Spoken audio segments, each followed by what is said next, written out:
విధానం ఏమిటి అనేది ఇట్స్ ఎంటైర్లీ డిఫరెంట్.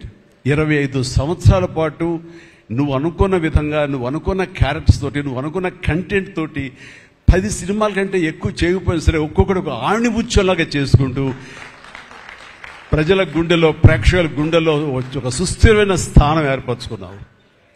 అండ్ ఆ మధ్యకాలంలో మీరు నా ఒక పోస్టర్, మీరు 25 years పోస్టర్ మీరు రిలీజ్ చేయాలని అనుకున్నప్పుడు అది మీట్ అవడానికి, అతనికి టైం ఇవ్వడానికి నాకు నిజంగా 3-4 days పట్టింది.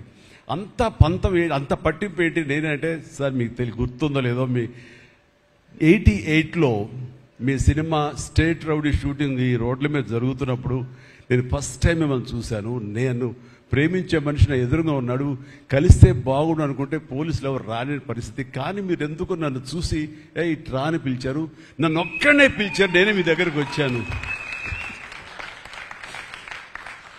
నేను ఎందుకు పిలిచానంటే, అతను అందరికన్నా హైట్ ఉన్నాడు కాబట్టి ఏదో తాపత్ర పడుతుంటే రమ్మని పిలిచుంటాను తప్ప, అతనేమనుకున్నాడంటే నా లోపల భావాలు కానివ్వండి, నేను నా ప్రేమ కానివ్వండి, నేను వ్యక్తం చేయగలిగాను, అది కరెక్ట్గా కనెక్ట్ అయింది అని తను అనుకున్నాడు. బట్ ఏమనుకున్నా సరే, వచ్చిన తర్వాత నన్ను మీట్ అయిన క్షణం ముందు వరకు భవిష్యత్తులో ఏం చేయాలో తెలియదు, ఎడ్యుకేషన్ ఉంది కాబట్టి ఎట్టెళ్లాలో తెలియటువంటి 17-18 years ఉంటాయి అప్పుడు అతనికి. 36 years అయిపోయింది కలిసి, ఫస్ట్ టైం కలిసి. ఆ క్షణాన నన్ను చూడగానే, నాతోటి కూర్చోగానే, నాతో మాట్లాడగానే, నేను నా షేక్ హ్యాండ్ తీసుకోగానే ఆ క్షణం డిసైడ్ అయిపోయింది. అంబిగ్యూటీ, డౌట్ లేదు, ఖచ్చితంగా నేను సినిమా ఇండస్ట్రీలో సెటిల్ అవ్వాలని ఆ రోజు నిర్ణయించుకొని తను చెప్పడం అన్నది నాకు ఎనలేని సంతోషంగా ఉంది. నేను గర్వించే, నన్ను ప్రేమించే మనిషి, నన్ను అభిమానించే మనిషి ఈ రోజున ఈ స్థాయిలో ఉండి ఇంతమంది చేత ప్రశంసలు పొందుతున్నాడంటే కనుక హ్యాట్స్ ఆఫ్. ఇది గర్వం నీవు కాదు, నీలాంటి వ్యక్తి నన్ను ఇన్స్పిరేషన్గా తీసుకుని ఇందులో ఇండస్ట్రీ వచ్చి నీ సొంత టాలెంట్ తోటి, నీ సొంత ఆలోచనతోటి, నీ కమిట్మెంట్ తోటి ఈ రోజు ఈ స్థాయికి ఉన్నందుకు ఫస్ట్ ఆఫ్ ఆల్ ఈ సిల్వర్ జూబ్లీ ఇయర్ సందర్భంగా మనస్ఫూర్తిగా నా అభినందనలు మరొకసారి తెలియజేస్తాను. శేఖర్ కమ్ముల ప్లీజ్. అంటే శేఖర్ కమ్ముల సినిమాలు నేను ఎప్పుడు చూస్తూనే ఉన్నాను, అన్నీ చూస్తాను దాదాపుగా.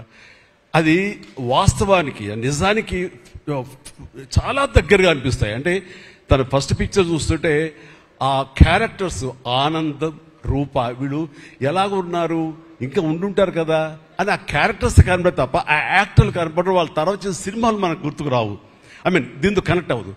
అలాగే ఫిదా, భానుమతి, వరుణ్, అలాగే ఈ ప్రతిమలో శ్రీరామ్, గోదావరిలో శ్రీరామ్, సీతా మహాలక్ష్మి, ఈ క్యారెక్టర్స్ కనపడతాయి. ఎందుకు చూడండి, ఈ సినిమాలో కూడా ప్రతి ఒక్కడు ధనుష్ని దేవా అంటున్నారు, నా ఫ్రెండ్ ఏమో దీపక్ అంటున్నారు తప్ప పేర్లు పెట్టి ఎవరు పిలవట్లేదు, గుర్తుంచుకోవట్లేదు. గబుక్కుని దేవాను వస్తుంది. నాకు అలాగే అనిపిస్తుంది ఇప్పుడు.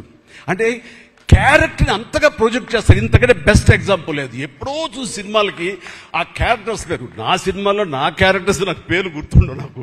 అలాంటిది తన సినిమాలో క్యారెక్టర్స్ ఇప్పటికీ గుర్తున్నాయి నాకు. రూప అనే పేరు ఎందుకు గుర్తుంది, అందులో తండ్రి పాత్ర మెంటల్గా రిటాక్టెడ్, రూపాన్ని పిలుస్తాడు. ఆనంద్ అఫ్ కోర్స్ హీరో పేరు, అది గుర్తుండిపోయింది. అట్లాగే వరుణ్ సినిమాలో ఫిదాలో భానుమతి సెపరేట్ కేజ్ అంటుంది కదా, ఒక డైలాగ్, పీస్ సెపరేట్ పీస్ ఏదో అంటుంది, అలాగే హైబ్రిడ్ పెళ్ళి అంటుంది. అలాగా తన క్యారెక్టర్స్ గుర్తుండిపోతాయి. అది తన గొప్పతనం. అవి వాస్తవికంగా ఎక్కడో ఇంకా ఉండుంటాయి, వాళ్ళు ఎక్కడో జీవించుంటారు అన్న ఫీలింగ్ ఇస్తుంది. అలాంటి రియల్గా అతని కాన్సెప్ట్ కానీ అది చెప్పాలంటే అదొక పిచ్చి. నేను అనుకున్నది తప్ప ఇంకోలాగా కాదని. ఇందాక నాకు అన్నారు కదా, నేను మామూలుగా ఎప్పుడు నడిచొచ్చే విధంగా నడుచుకుంటూ వస్తుంటే నాకు అలా వద్దు ప్లీజ్, దయచేసి మీరు నా క్యారెక్టర్ నడవాలి. నీ క్యారెక్టర్ నడవాలంటే ఎలా నడవాలి తెలియదు, నాకు వచ్చిన నడకే ఇది అని చెప్పి ఇందాక ఎదురు అనుకుంటాం. నాకు తెలిసిన నడకే ఇది కాదండి, మీ హీరోలా నడుస్తున్నారు, స్టైలిష్గా నడుస్తున్నారు. నేను స్టైలా, నేను హీరోలాగనా అని అంటే కాదు అంటూ ఆ క్యారెక్టర్ చూస్తుంటే నాకు మీరు చాలా డిఫరెంట్గా కనపడ్డారు నాకు.